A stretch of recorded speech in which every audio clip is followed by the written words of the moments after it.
Hey guys, we recently made a team tier list and we gotta do something until Anyanala releases, so I figured why not do a character tier list as well. The last time I made a tier list, that was for version 3.3 before Ego released, so I made some adjustments here, like for example completely removing the 8+ tier, and I've already kicked characters out completely. Like for example Sotheby, Ezio, Kakania, Muldir, GU, Eternity, right? These characters, they will not be part of this tier list anymore as they don't make their cut. So this is going to be a tier list for version 3.4. This time I will not rank every single character individually, but rather I will adjust the tier list that I made last time based on everything that happened with the Ego release and with everything that happened in version 3.4, like the 2 new characters Paper Heron, Chen Higuang, and the 4 Euphoria updates. The meta will change in quite a drastic way. So yeah, let's go ahead and jump in, so this video will not be 30 minutes long or something. Let's talk about the Euphoria updates in version 3.4. First, you can already see that Willow makes it into the F tier. That is because the Euphoria update tripled her damage and yeah, made everything more convenient when it comes to channeling her ultimate and so on and so forth. So individually she is a very respectable character and that's why she made even this list. But in terms of viability, she is not that high up because she doesn't have a team. The poison team, which she will have to be played in, is not crushing it by any means. We still have to wait for like a Sotheby buff or a Tuesday Euphoria would crush it, right? But as it stands in version 3.4, Willow is only individually strong and that is not too good in this game, right? You need your team, otherwise your viability flushes down the drain, but she has future potential, and since this is an individual character tier list, at least somewhat, yeah, I put her here, but you could also remove her completely from the list. Okay, now let's straight up move into what changes the meta in quite dramatic ways. And that is of course the Euphoria update for An Li in version 3.3. Plus, even more drastic is the release of Paper Heron and the Euphoria update for Tooth Fairy. So let me get An Li over there as well and then talk about it. So the release of Paper Heron is crazy because not only is she busted as fuck, right, and will be of course landing in our S tier, but it also changes the impromptu lineup. The best in slot impromptu lineup will now be based around this new character, Paper Heron, and not around Barcelona and Voyager and Aleph even anymore. So all of these characters, they kind of fall off of a cliff, but they will still be relevant in the metagame altogether, of course. So I have to move down Regulus and Voyager, like at least like 1 or 2 tiers. That is very safe to say. Barcelona is still a respectable, she's the main DPS of that team, and yes, this team is still quite respectable, right? But they have to be moved down tiers.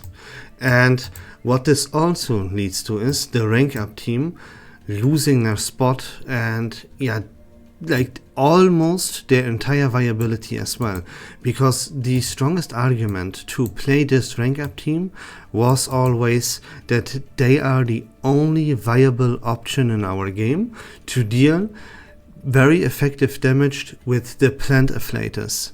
Now with Paper Heron and An Li being from that plant afflators and the entire impromptu team now dealing very effective damage with the plant afflators, that renders the rank up team like almost completely useless. What keeps them here in the F tier is that yeah, they are still quite respectable. This is not necessarily a bad team by any means, but you know, what is it worth? Like, you can be as strong as you possibly want, right? If you are outclassed by a new must pull character and by a team that everyone and their mom will 100% guaranteed established, then what is even your spot? Why would anyone ever play this team in the first place then, right? There's no point. And yeah, that's why they fall off of a cliff, honestly speaking. Then we have, of course, Two Fairy and Anali left. So what to do with them? Let's start off with Two Fairy. Like, yeah, she is played in what is gonna be the second best or the third best team in the entire game. So that is very, very respectable. But since this is an individual character tier list, we have to look at her role. She's kind of a little bit in the mix-up here. She can be used as a support, but she can also be used as a sustain. But both of these things, she's not truly crushing it in either of these roles, right? Let's look at her first as like a support type of character. Then she's outclassed by multiple others like Sharon or Flutterpage. Yeah, even characters like Mikuria with her Euphoria update will be better. Gatian is a better individual character, right? So she's not crushing it in the support role, and the same goes for the sustain role, for the healer role, right? She's not as good of a sustain as like Kiparina is, or Marsha is, Robushka is here. We have Fatutu, right? So many characters are just better in no matter what role you would put Two Fairy. So that is the reason why I cannot put her, and I will not put her into the A tier, but into the B tier instead. And she's only B because she is played in this new extremely busted Paper Heron impromptu lineup. And yeah, kind of the same thing can be said for Anali as well. In her role as the partner in crime sub-DPS, she is individually not crushing it too much either, right? We have so many other better sub-DPS characters like Ulrich, like Semmelweis, like Isolde now, and so on and so forth, right? Even Anionala is now in the mix as well, played together with Calabauna or Brume, or however you want to do this. So many sub-DPSs are better than Anali. So that's why as well, right? She deserves the credit of B tier because she is in a very super cracked team, but individually not crushing it too much either, and that's why she's in the B tier. Now look, we have a brand new impromptu lineup, and I already moved Regulus and Voyager and even Barcelona down. I forgot about Aleph though. He has to also move at least one tier down because he's no longer part in the best impromptu lineup. And if you're an impromptu character but you're not part of the best impromptu lineup, then like same story as with the rank up team, right? What is even the point of you being played? The difference is that the impromptu lineup based around Barcelona and Aleph is way better than the rank up team, and it is still like number 4 or even number 5 in the meta game, right? That is way better than the rank up team would ever accomplish to be. So yeah, that's why I put these two with Barcelona and Aleph in C. I have Regulus and Voyager in the D tier, right? But yeah, needless to explain why these characters, of course, fall off of a cliff. And yeah, you can see here in the D tier, of course, we have Calabauna, right? Individually as the main DPS, not crushing us. What saves her a little bit, what makes her be on this list, is the fact that she is played together with powerhouse characters like Fatutu, like Flutterpage, with the new limited Euphoria upgrade for Anionala, right? That is what makes Calabauna be even in the D tier and not in the F tier. Additionally, what I should say is that you know about Chen Higuang's release and Liang Yue's Euphoria update.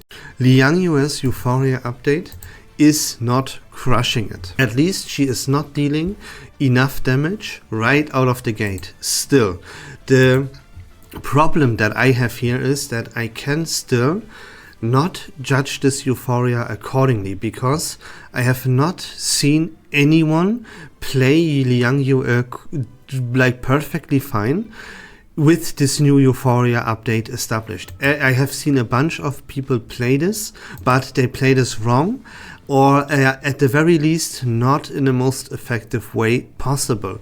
You have to play her correctly, which is not too easy to begin with, and you have to do this because she's a ramp-up character right now. She takes time to come online. She has to unlock multiple buffs for herself via her follow-up attack abilities to grant her multiple significant buffs.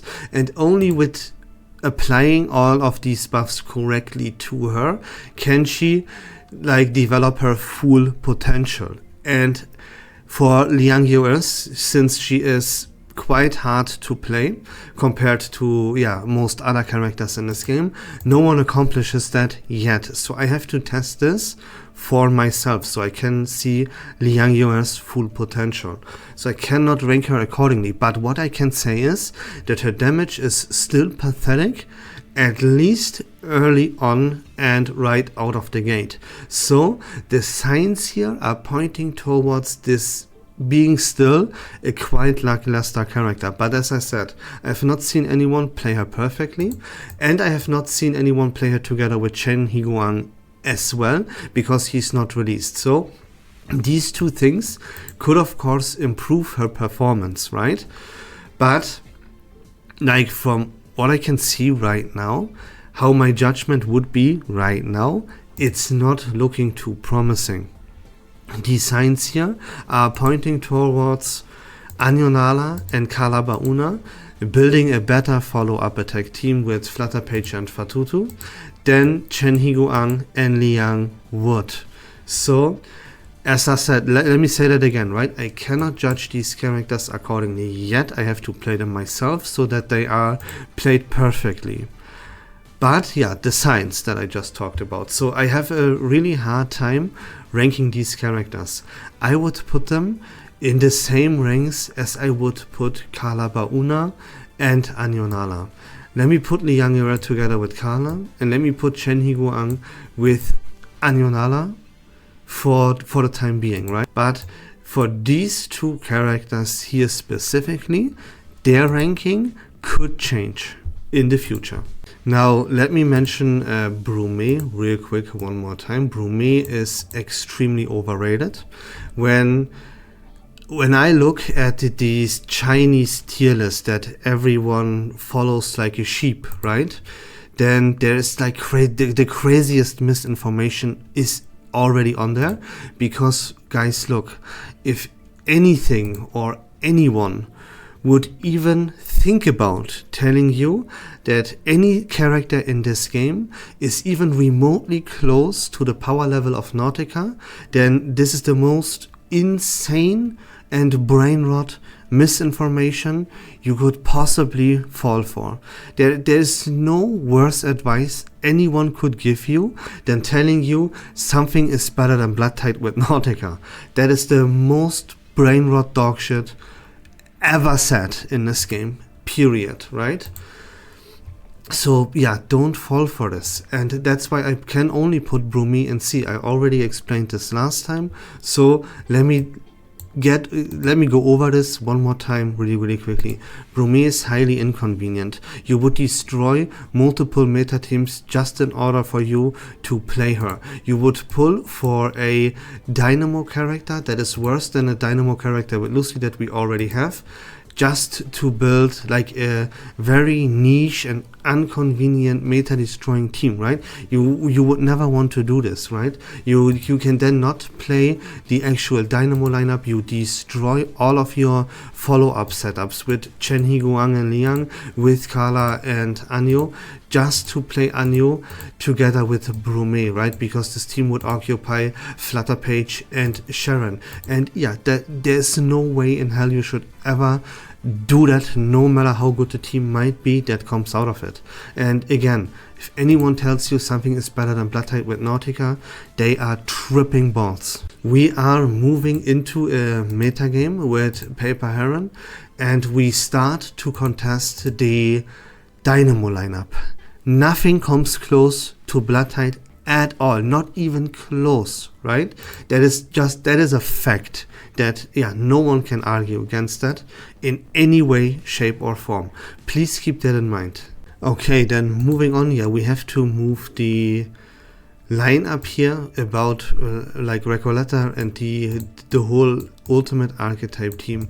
We have to move these characters down a bunch as well. They all, like Recoleta and Melania, they both lose 2 tiers because they drop down in the initial team tier list ranking, because yeah, we have multiple other teams now joining the fray, mainly of course the new impromptu team with Paper Heron, which, yeah, it doesn't even trivialize the initial impromptu team, but we have a double impromptu meta, and therefore the ultimate archetype team just, yeah, loses a whole ranking at the very least, right, depending on how Chen Higuang and Liang turn out to be. But it also doesn't really matter because they have to be played with Flutterpage and Fatutu, right?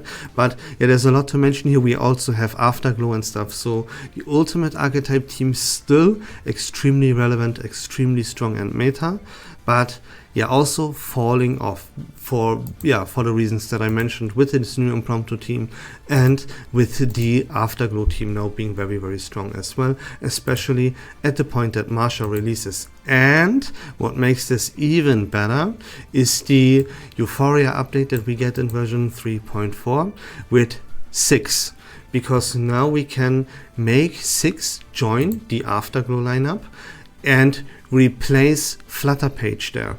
That is not because 6 is better than Flutterpage. That is not what anyone should ever tell you, but it is to free up Flutterpage, because we need Flutterpage for other rosters. She cannot stay in the Afterglow lineup.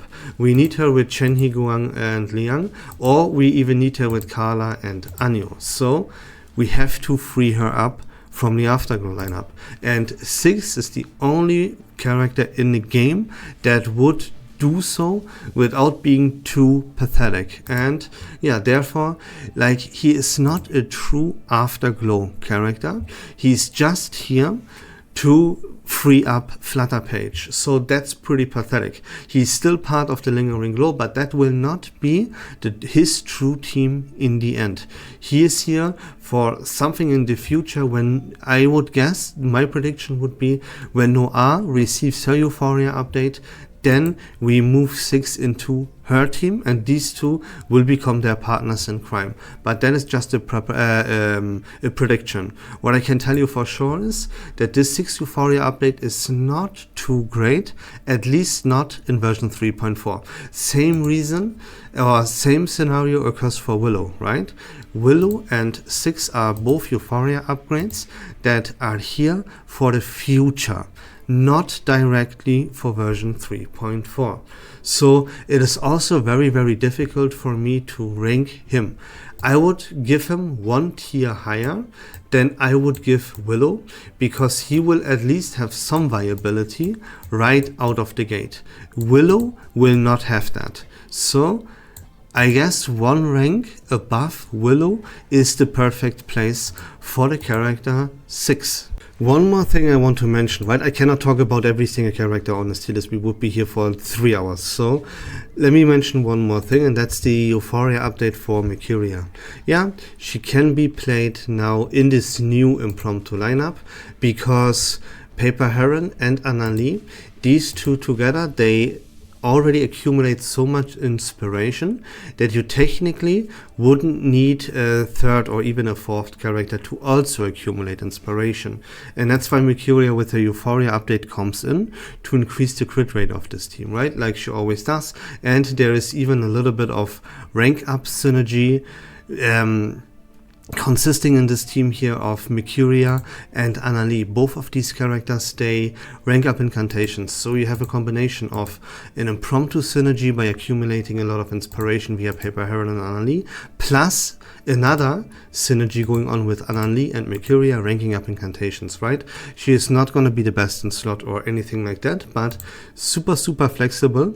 Now again, you can play her in pretty much every single team, and that is due to her new Euphoria update. I cannot put her higher than D though. Like if I would move her up to C, that would mean she's on the level of an Aleph or a Barcelona or something. And yeah, she's not that. She does not have her best in slot in any team. She does have it technically in the rank up team, but that team is not crushing it. So D is the perfect tier for her right there. And now guys, that is it for the tier list.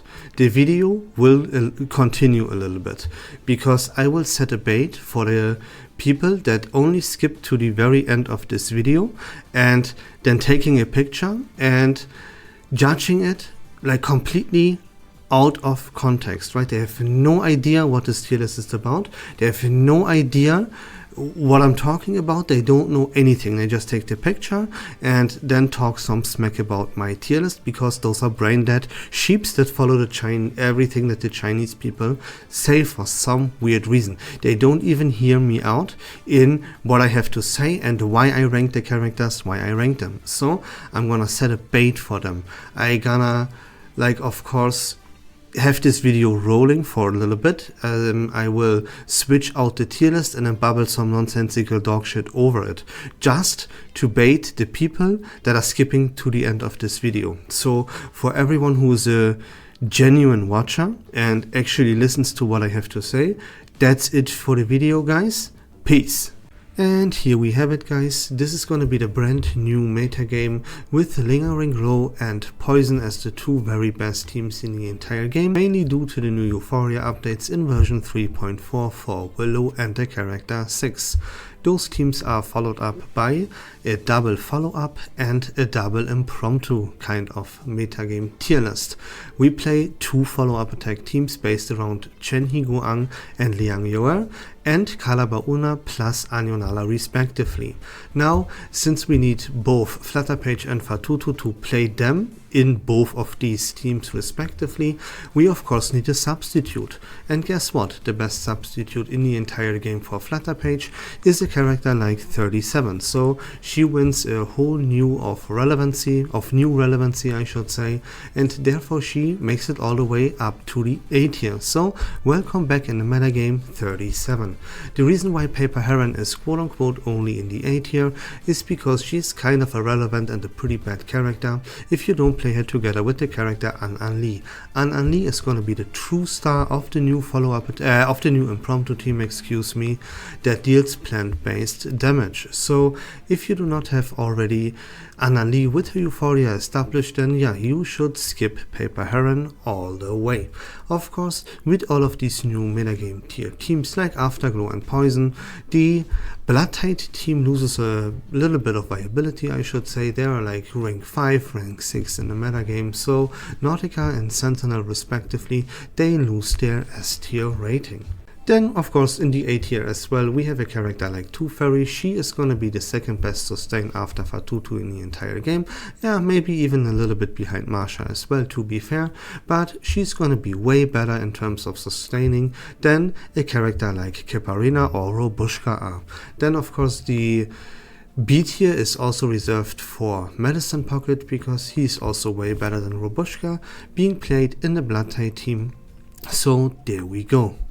Then Brume is of course a very irrelevant character as well. She can be happy to even made it into this F tier because, you know, if you want to play Brume, you would have to bind her to Anionala, but Anionala is way better to be bound to a character like Kalabauna or even 37. And that's gonna be my tier list for the version 3.4, guys. I hope this was fun and informative. If you like Reverse1999 content in general, please consider leaving a follow on my channel. I would really appreciate it. But until next time, take care of yourselves, have a great day, and we love this game.